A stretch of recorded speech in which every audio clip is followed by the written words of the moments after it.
Hi, everyone, and welcome to our 15 minutes coffee hour or coffee time. My name is Christine, as many know me, and today I have Andres Dared from Destination Asia in Japan to talk to, and we're going to talk about what you as travel agents are going to have to think about when you are looking at Japan. Welcome, Andre.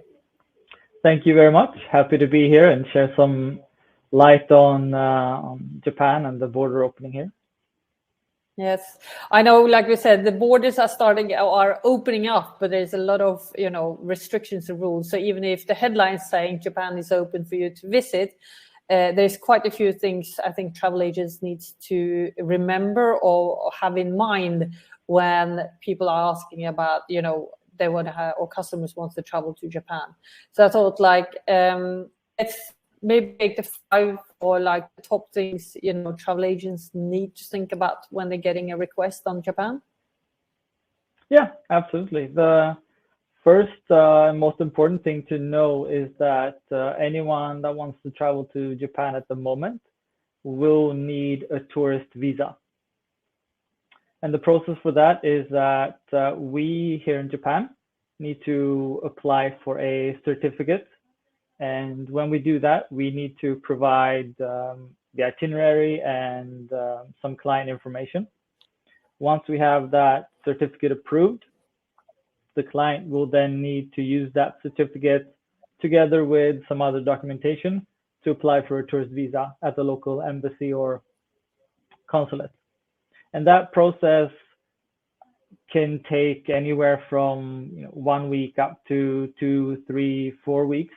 So it's good to keep that in mind when you're actually planning the itinerary, planning the booking to add some time for the application process. The second thing. So that also, so that applies to everyone who wants to travel because, including all Scandinavians or Nordic people. Yes. Japan has a list of countries that are separated in 3 different segments, and it's blue, orange, and red, I believe. And only countries from the blue group can actually come to Japan, but all of those require a visa. And at the moment, that covers all of Scandinavia, but that list, if that changes, then obviously that will those new changes will apply to any country that is being removed or added to that list of blue countries. Okay. After that, the second most important thing is that there are certain restrictions on the itineraries themselves. At the moment, Japan only allows what they call full packages. And what that means is that the client needs to have a guide every single day, regardless of whether they're actually touring in Tokyo or traveling from Tokyo to Kyoto or on arrival day or departure day. They have to have a guide with them every single day. Everything needs to be booked through a tour operator. In our case, Destination Asia Japan. So we will need to be responsible for the guides, the accommodation, all the logistics, travel arrangements, etc. And especially with the guides, the cost will increase quite a lot compared to maybe a regular itinerary or regular travel to Japan in the past. The guide needs to accommodate the clients on each train journey, for example. So not only do they have to pay for the actual guide, they have to pay for the guide's tickets.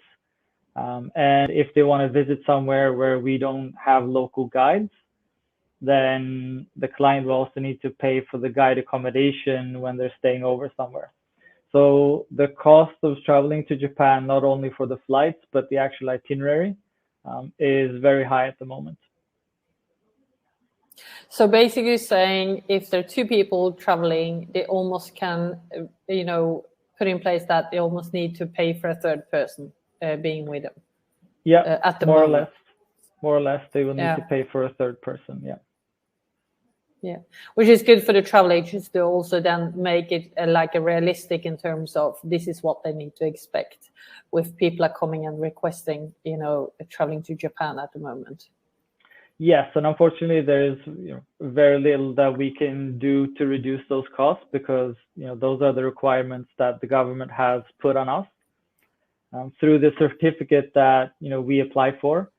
We then agree to sponsor these clients for their tourist visa. So we are responsible for the clients coming to Japan. So we need to make sure that we adhere to the rules.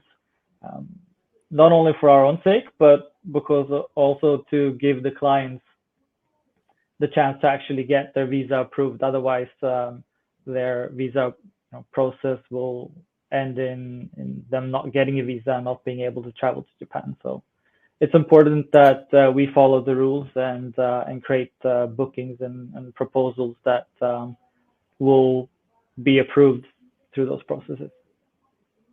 True.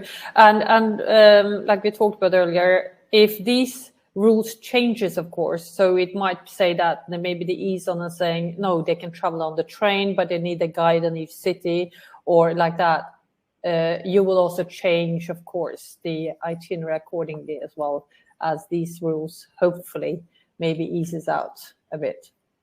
Absolutely. We'll be the first to contact any bookings that we already have to make sure that we can adjust them and remove services that are no longer necessary if that's what the clients end up wanting.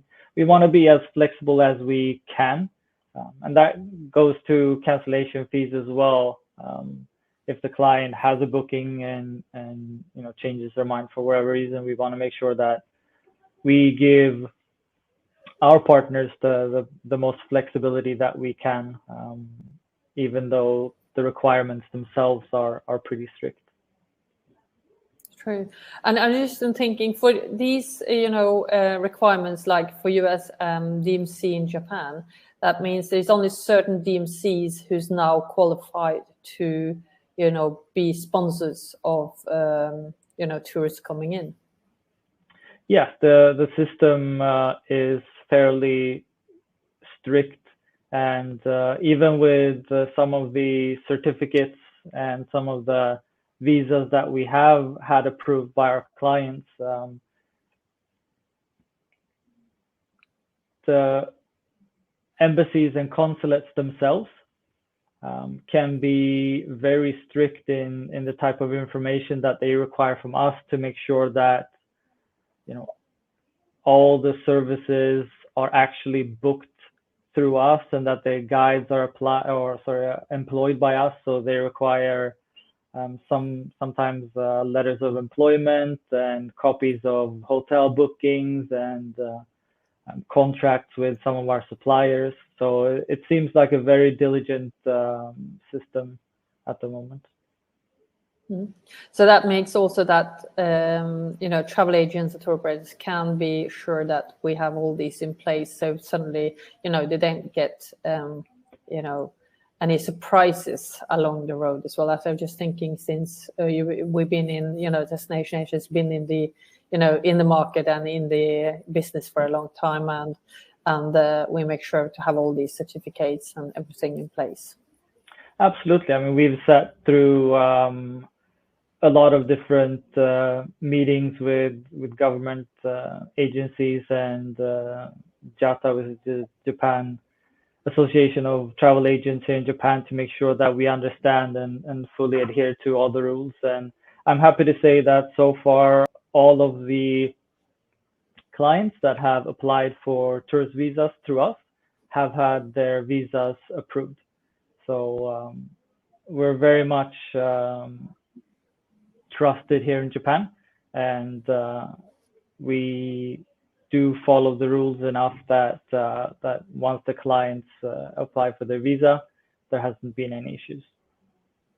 Excellent. I think also that's a little bit of what we need to hear. I think security at the moment, that this is that security or safeness, that actually when you book something, you actually get in and the things are in place. And if things it means can happen, cancellations and everything, we are secure that, financially secure that, you get refunded and all that is in place in terms of that. So travel agents can be more safe in bookings as well. So with these changes happening, like we never know, it could go one way or the other way.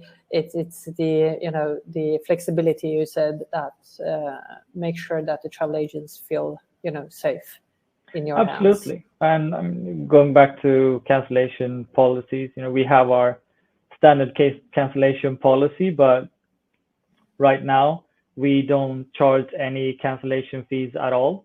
So the only time that a travel agent might need to pay cancellation fees is if we are not able to negotiate those fees away from our suppliers. But again, we try to be as flexible as possible to provide the best service and the best knowledge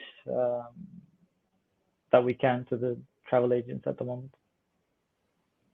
And then for the travel agents as well, like if they want some more information, of course, they're more than welcome to send you an email, Andrea. And for those who doesn't know Andrea or who haven't been speaking, he speaks fluently Swedish, as the name says. And you can almost see the Scandinavian name, but he speaks fluently English for those who speaks Swedish. So for those who are comfortable that, they're more than able to send them an email if there is any unclear things or you need, make sure, or there's questions, arising as well.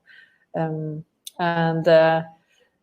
Andre, like straightforward at destination-asia.com, isn't it? Correct.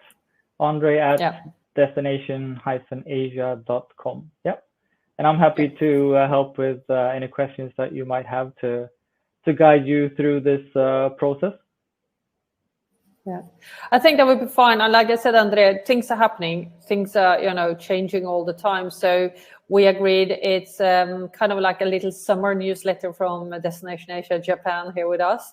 And then what we agreed that we, probably make a short update when we're coming over the summer, like in mid-August, when everybody's back from holiday. And presumably Asia is picking up on their bookings as well, because I think people are more busy about Europe and, for some holidays, or if they can manage to travel, put it this way, with all the cancellations and strikes going on in Europe now. So there's, hard time for that. But I think for, winter, we see more bookings towards Asia. And I think that's mid-August. We talk again and see if there's any changes to the booking procedures on that. Yep, fingers crossed that things have changed for the positive until then. Exactly. So we wish everybody a nice summer and enjoyable summer as well to you, Andrea, in Japan. Thank you very much. And speak to you after summer. Okay. Have a nice day. Bye.